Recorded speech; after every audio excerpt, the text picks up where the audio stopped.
नमस्कार मेरे प्यारे भाइयों बहनों और बच्चों। यह वीडियो उस समय की बन रही है जब पूरे इलाके में चरणदास चोर के गीत गाए जा रहे थे, उसके गुणों के गीत गाए जा रहे थे। लोग चरणदास चोर की महिमा के गुण गा रहे थे। तो चरणदास चोर के झूठ में गीत नहीं गाए जा रहे थे, बल्कि वह यथार्थ में वह गरीबों के लिए मसीहा था। वह बड़े बड़े धन्ना सेठों के यहाँ चोरी करके गरीब लोगों में बांटा करता था। इस तरह से उसकी महिमा गरीब लोगों में गाई जा रही थी।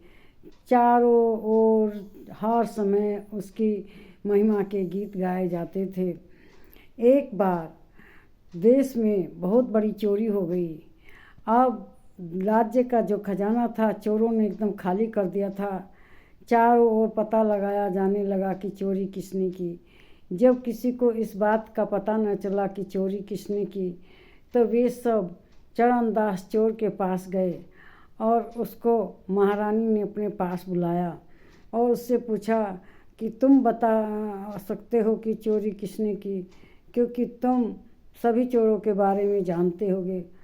वह गया जहाँ चोरी हुई थी, सेंध मारी गई थी। सेंध मारने की स्टाइल से उसे पता चल गया कि इस तरह की चोर कौन सा गिरोह चोरों का है जो ऐसे कुंभल करके सेंध मार की चोरी करता था।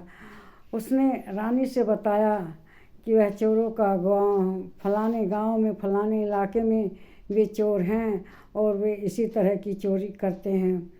उनको पकड़ा गया, सामान भी उनके यहाँ बरामद हो गया और चारों ओर चरणदास चोर के गुणगान गाए जाने लगे। महारानी भी उससे बड़ी खुश हुई, बड़ी प्रसन्न हुई कि इतनी बड़ी चोरी का भेद चरणदास चोर ने बता दिया। अब चरणदास चोर पर खुश होकर रानी ने कहा कि चरणदास चोर, हम तुम पे बहुत प्रसन्न हैं। हम तुम्हारी हाथी पर बैठा कर सारे शहर में, सारे राज्य में तुम्हारा जुलूस निकालना चाहते हैं कि तुम कितने महान हो, तुम्हारा आदर करना चाहते हैं। चरणदास चोर ने कहा कि महारानी जी मुझे माफ़ कर दीजिए, मैं हाथी की सवारी नहीं कर सकता। रानी ने कहा क्यों नहीं कर सकते, ऐसी क्या बात है कि आप चोरी के इतनी बड़ी बात बताई और इतना इनाम का हकदार हो, तुम्हें इतना सम्मान तो मिलना चाहिए, तुम्हें हाथी पर सवारी ज़रूर करनी चाहिए।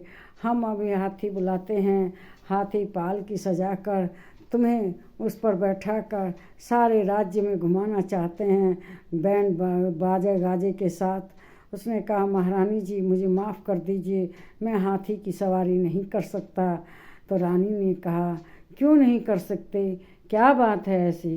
तो उसने कहा कि महारानी जी मैंने प्रतिज्ञा की है कि मैं हाथी की सवारी नहीं करूँगा और अब ऐसा समय आ गया कि मुझे आप हाथी पर बैठने के लिए कहते हैं, लेकिन मैं हाथी की सवारी नहीं कर सकता।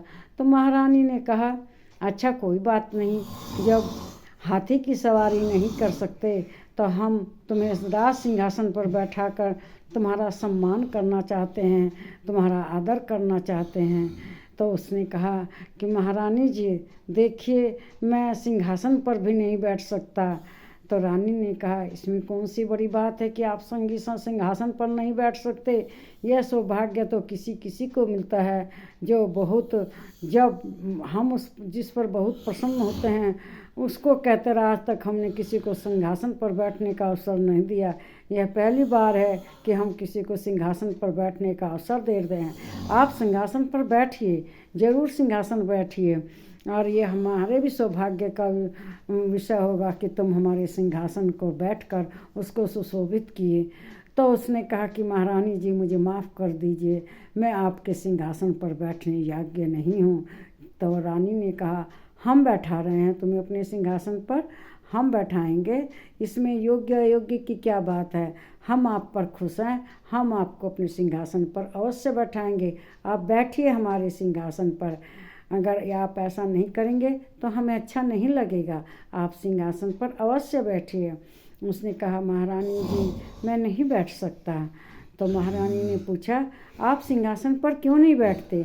आपने इतना बड़ा काम किया, खजाने की चोरी हो गई, उसके सब चोरों को पकड़वा दिया, सारा खजाना वापस मिल गया, और हम आपको सम्मानित करने के लिए कह रहे हैं कि आप हमारे सिंहासन पर बैठिए। तो उसने कहा कि महारानी जी मुझे माफ़ कर दीजिए। उसने हाथ जोड़कर रानी से विनती की कि रानी जी मुझे माफ़ कर दीजिए, मैं सिंहासन पर नहीं बैठ सकता। तो महारानी ने कहा कि ऐसा क्या कारण है कि आप सिंहासन पर नहीं बैठते?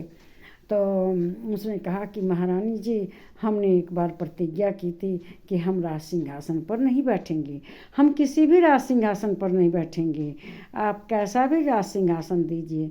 तो रानी ने कहा कि ऐसी कौन सी प्रतिज्ञा क्या तुम्हें पहले पता था कि तुम्हें राज सिंहासन बैठने का अवसर मिलेगा और आप इस तरह से कह रहे हो? तो उसने कहा, हाँ महारानी जी, मुझे पता नहीं था कि मुझे महारानी के सिंहासन पर बैठने का अवसर मिलेगा। बस एक बार ऐसे ही दोस्तों के बीच में हमने प्रतिज्ञा कर ली कि हम सिंहासन पर बिल्कुल नहीं बैठेंगे, कोई कितना भी कहे हम राज सिंहासन पर नहीं बैठेंगे। महारानी ने कहा, हमने आपसे कहा कि हाथी पर बैठे, हाथी पर बैठाकर आपका सारे शहर में हम जुलूस निकालेंगे, तुम्हें सम्मानित करेंगे, और कहते हो कि हम सिंहासन पर नहीं बैठेंगे। हमने कहा हाथी पर बैठिए, जुलूस निकालेंगे, उसके लिए भी तैयार नहीं हुए। अब आप कह रहे हैं कि हम सिंहासन पर भी नहीं बैठेंगे, जबकि यह हम अपने आपसे अनुरोध कर रहे हैं और आप मना ही करते जा रहे हैं। आखिर क्यों मना कर रहे हैं? इसका कारण क्या है? तो वह कहता है, कारण मैंने बताया आपको कि मैंने प्रतिज्ञा की हुई है कि मैं राज सिंहासन पर नहीं बैठूंगा। तो महारानी ने क्या, ठीक है, आपने हाथी पर नहीं बैठने के लिए प्रतिज्ञा की है, आपने सिंहासन पर बैठने के लिए नहीं बैठने के लिए प्रतिज्ञा की है। अब ऐसा कहते हैं, देखिए मैं भी अकेली हो गई हूँ, बहुत दिन से हो गए महाराज को गुजरे हुए, आप मुझसे शादी कर लीजिए। मैं आप पर बहुत प्रसन्न हूँ, क्योंकि मुझे आप जैसा ईमानदार सच्चा कोई नहीं मिला, जिसने एक प्रतिज्ञा के कारण हाथी पर बैठने के मना कर दिया, एक प्रतिज्ञा कारण राज सिंहासन पर बैठना कीजिए। आप ऐसा कीजिए, आप मुझसे शादी कर लीजिए। तो उसने कहा कि महारानी जी माफ़ कर दीजिए, मैं आपसे शादी भी नहीं कर सकता। तो महारानी ने कहा, हम में क्या कमी है कि आप शादी नहीं कर सकते? राजा तो अल्पायु में ही चले गए थे महाराज। तो उसने कहा कि नहीं, तब भी मैं शादी नहीं कर सकता। महारानी ने कहा, देखिए हमारी इतनी आयु हो गई, आज तक हमने किसी के सामने यह प्रस्ताव नहीं रखा, ना किसी को इस काबिल समझा। आप में ईमानदारी है, चारों ओर आपके गुणों का गुणगान होता है, इसलिए हमने कहा कि हम आपसे शादी करते हैं, आप हमसे शादी कर लीजिए। तो उसके लिए भी आप मना कर दिए। कहने, क्यों मना कर रहे हैं? क्या आपकी शादी हुई है? शादी हुई है तो महारानी से शादी करने पर आप पर कोई नाराज़ नहीं होगा, आप मुझसे शादी कर लीजिए। उसने कहा, महारानी मैं आपसे शादी नहीं कर सकता। उसने कहा, क्यों नहीं कर सकते? मुझ जैसी हरानी को तुम ठुकरा रहे हो, यह बहुत बड़ा अपराध कर रहे हो। मैंने आज तक कभी किसी से नहीं कहा, केवल तुमसे ही कहा है, तुम्हें सच्चा आदमी जानकर कहा है, और तुम कह रहे हो कि हम शादी नहीं करेंगे, ये मेरा बहुत बड़ा अपमान है, सोच लो। तो उसने कहा, मैं किसी हाल में आपसे शादी नहीं कर सकता। तो उसने कहा कि क्यों नहीं कर सकते? क्या कहें रानी जी, मैंने प्रतिज्ञा की है कि मैं किसी से महारानी से शादी नहीं करूँगा। तो वह कहती है, क्या तुम जानते थे कि मैं तुमसे शादी करने के लिए कहूँगी? उसने कहा, नहीं, मैं ये नहीं जानता था। एक बार मैं दोस्तों के बीच नशे में था, और नशे में मैंने 3 प्रतिज्ञा ली थी कि मैं कभी हाथी पर नहीं बैठूँगा, सिंहासन पर नहीं बैठूँगा, और रानी से विवाह नहीं करूँगा, इसलिए मैं आपसे विवाह नहीं कर सकता।